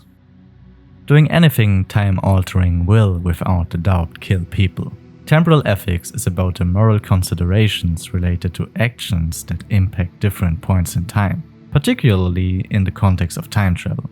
One key aspect of temporal ethics is the responsibility we hold towards future generations, especially regarding decisions that have lasting effects, such as everything regarding the well-being of our planet and technological advancements. In the realm of time travel, temporal ethics explores the moral dilemmas associated with altering past events. For example, if one had the ability to prevent a historical tragedy, should they do so? What are the potential consequences of changing established events, and how might such actions affect the present and future? Additionally, temporal ethics considers the preservation of historical integrity. This involves ensuring that our interpretation and records of past events remain accurate and respectful. Temporal ethics encourages us to think beyond immediate outcomes and consider the impact of our decisions, emphasizing a responsibility that spans across time if we ever invent time travel. Speaking about that, the Krasnikov tube. The Krasnikov tube is a concept in the realm of general relativity and faster-than-light travel, proposed by physicist Sergei Krasnikov. A Krasnikov tube would be a permanent space warp created behind a spaceship as it traveled at near light speed to some point and then used the resulting tube for the return trip. As an example, let's think of a starship that travels at near light speed to a star 1,500 light years away. The starship would take only 1.5 years to reach the goal, but in the meantime 1,500 years would pass on Earth because of time dilation. So, as you might have noticed, they need to go back, so another 1,500 years will pass on Earth, right? Nope. Krasnikov tube. The space warp created while traveling in one direction could be used by the starship for the trip back, and the astronauts would be back on Earth only 3 years after they left, not 3,000. This would be very similar to wormhole travel. In both cases, the distortion of space-time would provide a shortcut that would defy the rules of interstellar travel. The only difference is that the wormhole is a shortcut through space and the Krasnikov tube is a shortcut through time. There is no instant travel with the Krasnikov tube, you still need to travel a certain distance. Cat and dog evolutionary paths. Okay, now it gets crazy, but let's try to take this seriously for a second. The idea is that when humanity eventually dies out, it will not be apes that evolve to replace us, but rather cats or dogs because they are the closest to us. Both cats and dogs have been domesticated for at least 10,000 years and are our closest animal companions since then. This whole argument is about that we humans at some point were at a state in which cats and dogs are now and developed to the more or less intelligent species we are. So, what would stop cats and dogs from doing the same? How do clocks work? The distinction between the past, present and future is only a stubbornly persistent illusion. Albert Einstein. Carlo Rovelli, which is perhaps the strongest voice of this argument, states that time is merely a construct of the human mind. In his book, he compares time with a rainbow which we think we can see and touch, but once we actually go and look for it, it isn't there. So, if time is an illusion, then how does one craft a device to measure an illusion? The whole discussion takes place at the intersection of philosophy and science and really is about, are we measuring something intrinsic to the universe or are we just trying to organize ourselves? Zeitmauer. Ernst Jünger's Undead Zeitmauer is an exploration of humanity's relationship with technology and nature. Zeitmauer is German and translates to time wall. It describes a critical moment in history where technological advancements such as weapons and artificial intelligence will eventually make us question our existence. Crossing this boundary, this time wall, could lead to the end of technology and demand a new understanding of humanity's role. Because if technology fails us, or we fail technology, we have to think at some point, where are we even going with all this progress? What's the point? And this exact moment is where the whole exploration of Ernst Jünger takes place. Jünger adds to the idea that humanity is at a tipping point, facing a choice between continuing on a path dominated by technological progress or finding harmony with Earth. He's all in on the idea that true progress lies not in scientific achievements but in recognizing the cosmic power of the mind. Apocalyptic Mickey. Once a year, I get lost in the ancient civilization rabbit hole and I always wonder what would remain of our current world in 5,000 years. This entry is about the idea that it will not be monuments or written text that persist the test of time, but mass-produced merchandise. In 2022, the Walt Disney Company made over $60 billion just in merchandise sales, and with that almost doubling the second place on the list. Due to the presence all over the globe, these items without context can very well be seen as some kind of religious totems by humans in the far future. So context matters. The whole idea reminded me of the animation short called What on Earth from 1967. It shows Earth from the view of an orbiting Martian spaceship. They look at our planet using cameras and mistake cars as Earthlings and humans as their parasites. They make wild guesses about the lifestyle of cars, how they reproduce, how they eat, and how they die.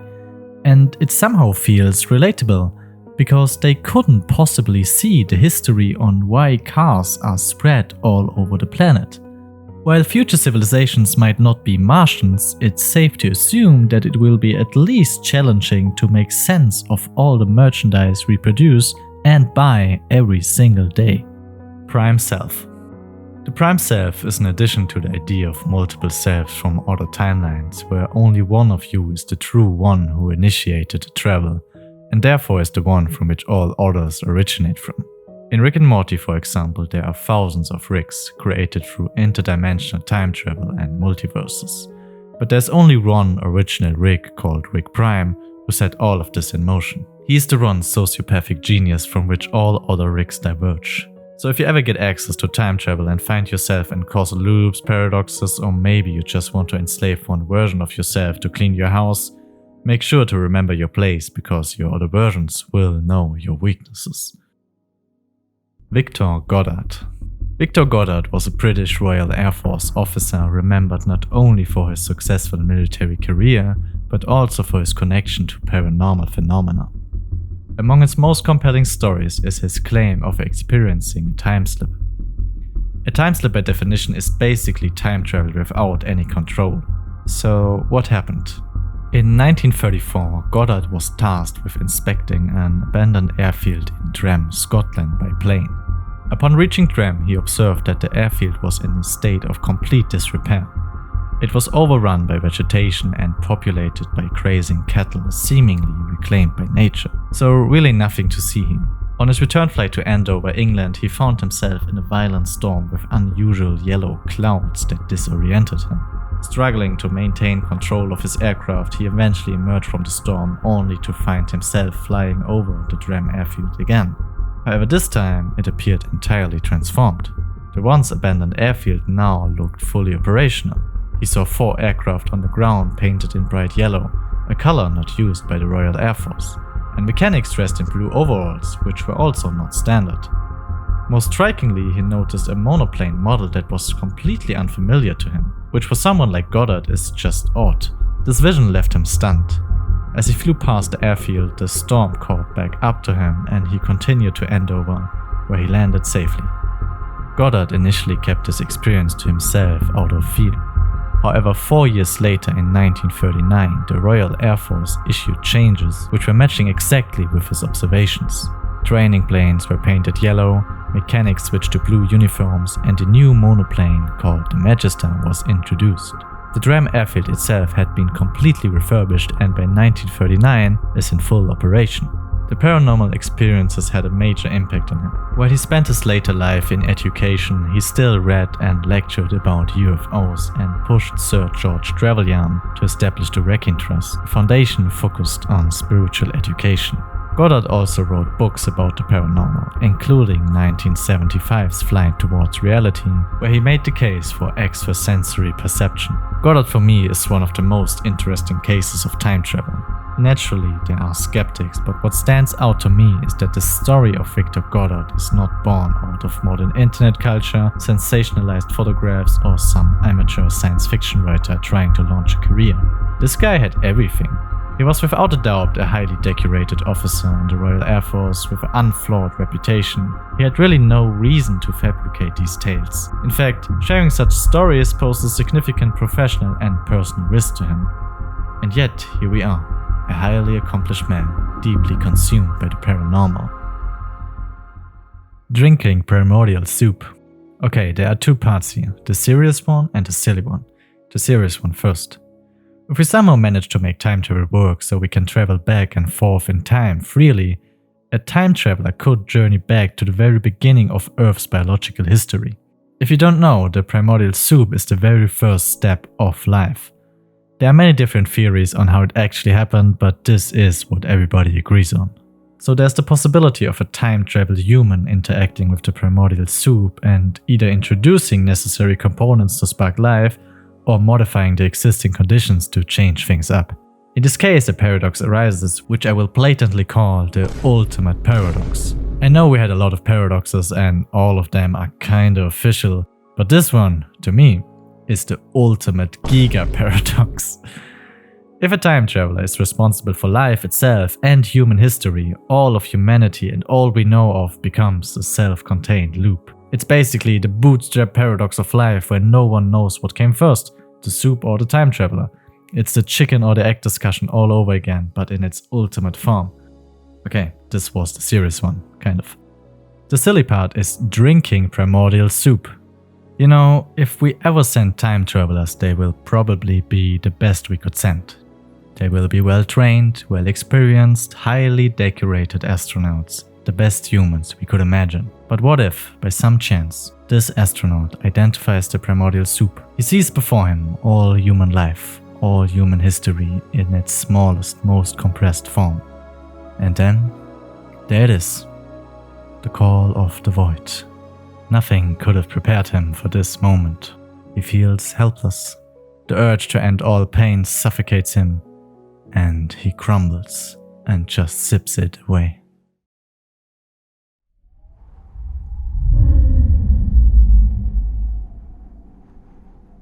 Quantum immortality.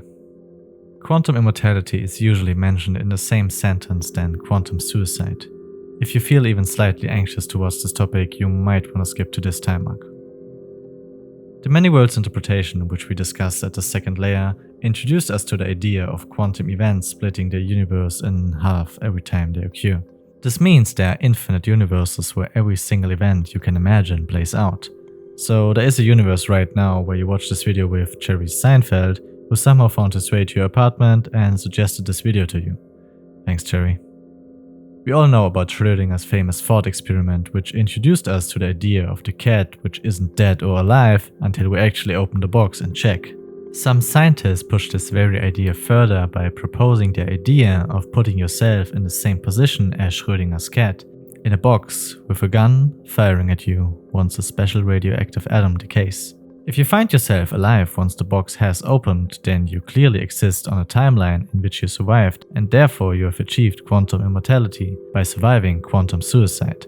The thought experiment was pushed even further and got applied to real-world events. It argues that, for example, near-death experiences or avoided accidents might be instances where your consciousness somehow shifts in a timeline where you survive. So in principle, there is a world where you live indefinitely because every time you die, you just shift into a world where you don't. and with that rendering you immortal. Safe states. Safe states is a small spin on the idea of quantum immortality that I wanted to include. It's about, instead of sending your consciousness to another timeline where you lived, it sends your mind back in time and subconsciously makes you choose a different path. What would mean that there are some kind of safe states where your mind is sent to. Both the quantum immortality and the safe state entry are playing in a reality where the many worlds interpretation is real and can be used to our advantage. So just speculation mind candy stuff as of now. Ending reality. If you have watched the whole time travel iceberg to this point, you know there are a lot of paradoxes happening in time travel. So what even is possible and what is not, and is there a point where the universe just says, hold up, we're done here? The idea of ending reality speculates that there could be a threshold for how many paradoxes or inconsistencies the universe can take before ultimately collapsing, which is of course followed up by the question, how many is too many, and can the universe take any paradoxes at all? The whole concept ties perfectly into Novikov's self-consistency principle, which we talked about earlier. If this principle fails, it might imply that reality has no built-in safeguards against contradictions, and once we do anything crazy, the universe just says no. There is a great YouTube video I have watched while preparing the iceberg, and I highly recommend it. It's packed with great ideas and concepts like ending reality, for example, and it really inspired me to dive that deep into the time travel rabbit hole, so feel free to check it out. Safety not guaranteed. Wanted. Someone to go back in time with me. This is not a joke. You'll get paid after we get back. Must bring your own weapons. Safety not guaranteed. I have only done this once before. This news ad was released in a local newspaper in 1997 and started one of the most famous early internet myths, when the user Axel Bonbach made this YTMND page in 2005 and put the infamous Mullet Man alongside the article and, in a heroic act, added the song Push It to the Limit. In the following year, the user Scrow posted a picture he allegedly found in his attic. The picture seems to show the same Mullet Man and sparked even more curiosity around the mysterious article. A more ugly investigation attempt was about finding the supposed owner of the P.O. box mentioned and resulted in an old couple in South California being spam called by the whole internet, asking them what weapon they should bring and so on. The manhunt and the mystery took an end when John Silvera came forth with the confession that he wrote this ad in 1997 as a filler because real ads came up short. He was usually asked to come up with jokes or riddles, and one day, to be creative, he came up with 2 ads. One was him looking for a girlfriend, and the other one was the time travel ad. So no time traveler, but still a nice story about how time travel can catch the attention of people all over the world. Frozen time. Frozen time is the idea that should reality collapse or encounter some catastrophic event, time itself could simply stop. In this case, everything, our thoughts, clocks, planets, would freeze. The universe would essentially hit a pause button, leaving us with no clue. Time is defined by stuff doing stuff, by movement and interactions. There would be absolutely no way for us to realize it. Time could have stopped 1,000,000 times for 1,000,000 of years since I started this sentence, and there would be no way of knowing. This is somehow similar to the last Tuesday problem. The last Tuesday problem says that we have no way of knowing whether the universe was created last Tuesday with all our memories and history just fabricated into existence. All of this is just a level too high. By design, we can't possibly zoom out enough to check if any of this is even possible. It just highlights how deeply our reality relies on the things we can observe, which we hope is everything there is. Time jumps. Have you ever experienced a moment where you just drifted off? You stared at an object or place and completely lost your sense of time. You just stood there. Nothing happened. And then suddenly, you caught yourself and moved on with life. Time jumps are characterized by gaps in personal awareness, where individuals suddenly find themselves at a later point in time without any memory of what happened in between. While the most obvious example of a time jump might be sleep, let's set that aside for now and focus on the more unexpected and sudden time jumps that occur while being awake. A few years ago, I took a job 70 kilometers from home and drove there daily for about 2 years. Driving the same route nearly 200 days a year put me into an autopilot state. I often found myself unable to recall specific parts of the drive. I would question whether I had already crossed a particular intersection, or on one occasion I simply appeared at work without any conscious memory of the journey. I knew I had entered the car and driven there, but I lacked any recollection of the drive, and it was kinda scary. While researching time jumps, I discovered that there is a name for this phenomenon. It's called highway hypnosis. Scientists define it as a state where the brain processes information on a subconscious level while conserving cognitive resources. This usually results in partial or complete amnesia for the time spent driving. Essentially, your brain is still functioning, monitoring the road, responding to others, and so on, but your conscious mind disengages due to the monotony of the task. The primary trigger for the highway hypnosis is thought to be a lack of sensory stimulation. This aligns with findings from studies where participants are deprived of any external sensory input, for example sight, sound, touch, and so on. In these experiments, individuals experienced a break in their perception of time. So without sensory input to anchor their experience, time seemed to stop altogether.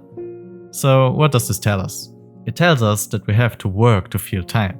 When we stop feeding our brains with action or stimulation, time will feel like it speeds up or skips entirely. Backwards time.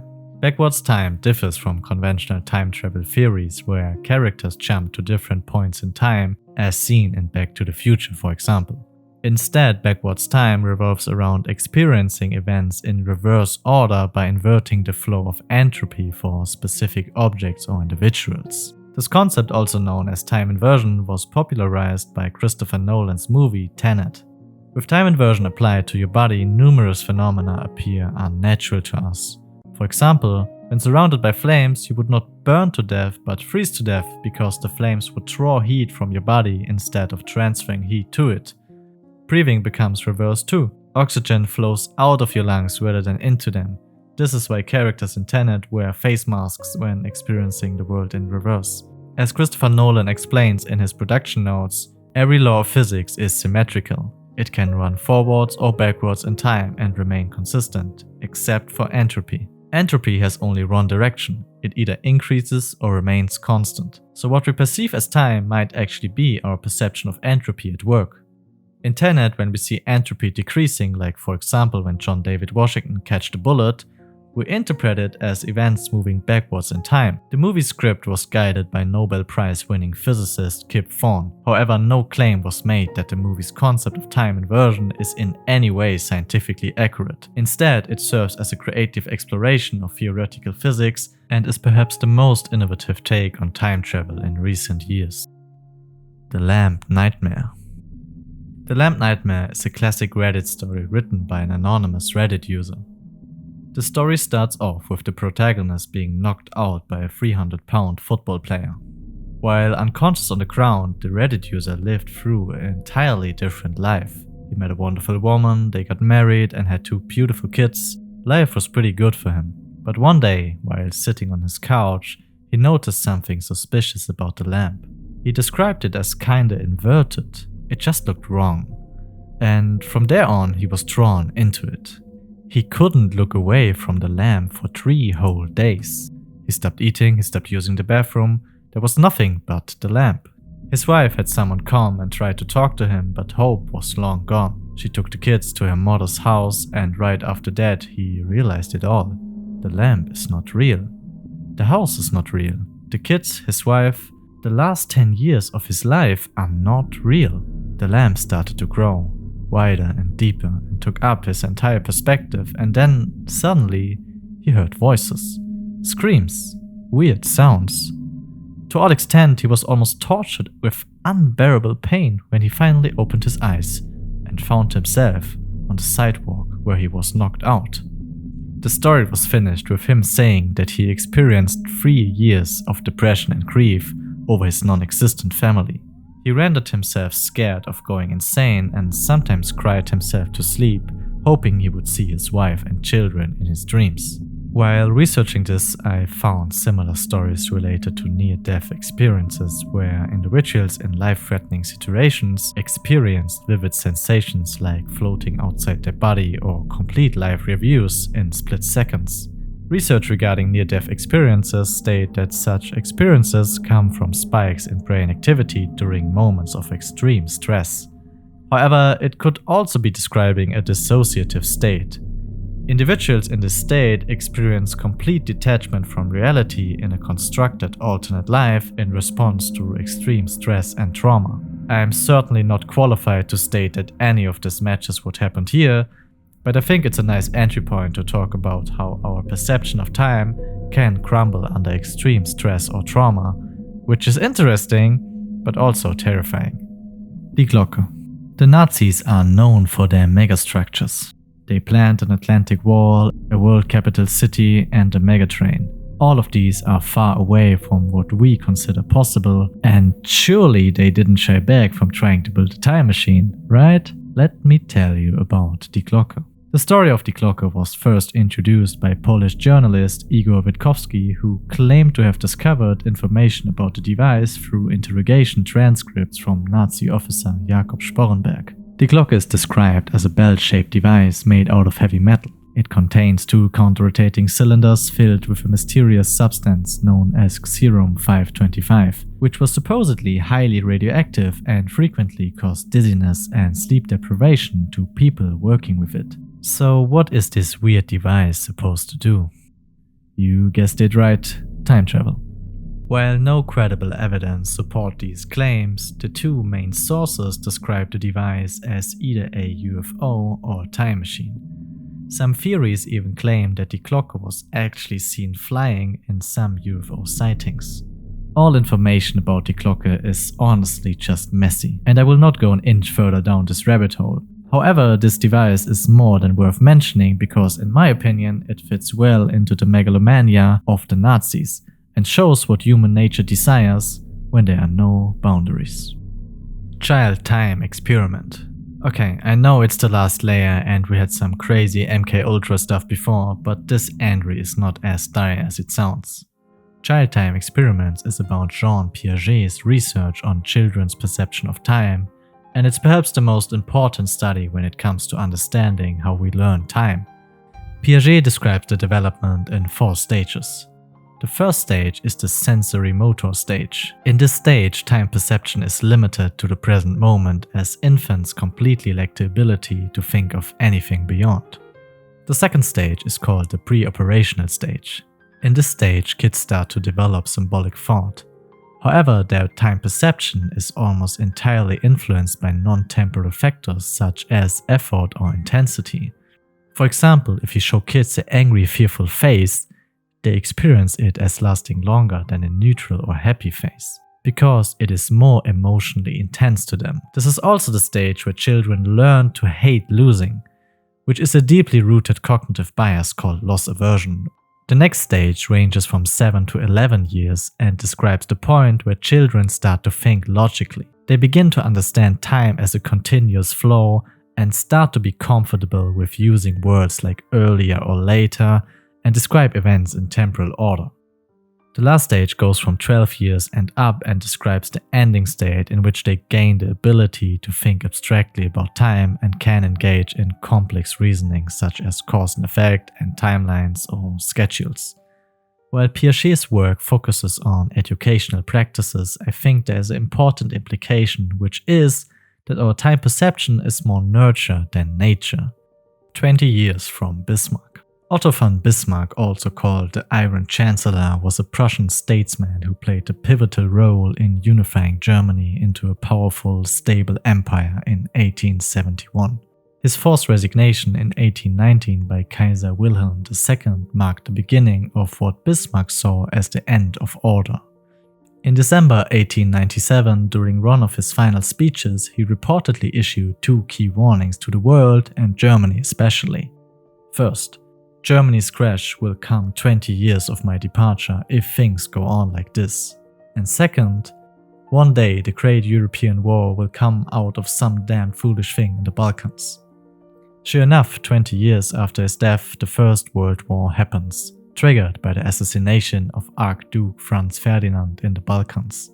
While Bismarck's predictions are perfect material for speculations and conspiracies about time travel, I'm sure they came from a deep understanding of politics and tensions inside Europe and are a testament of his character. Tachyonic anti-telephone. How heavy is this cow? Think of a number, take your time. The correct answer is 500 kilograms. While I cannot know what number you had in mind, I am certain that it wasn't this number, or this one, or this one. Because mass can't be negative, right? The tachyonic anti-telephone plays with that thought and challenges it. But to better understand the anti-telephone, let's talk about tachyons first. Unlike normal particles, which have mass and require infinite energy to reach the speed of light, tachyons behave in the exact opposite way. They have an imaginary mass, which is basically negative mass, and would require infinite energy to slow down to the speed of light.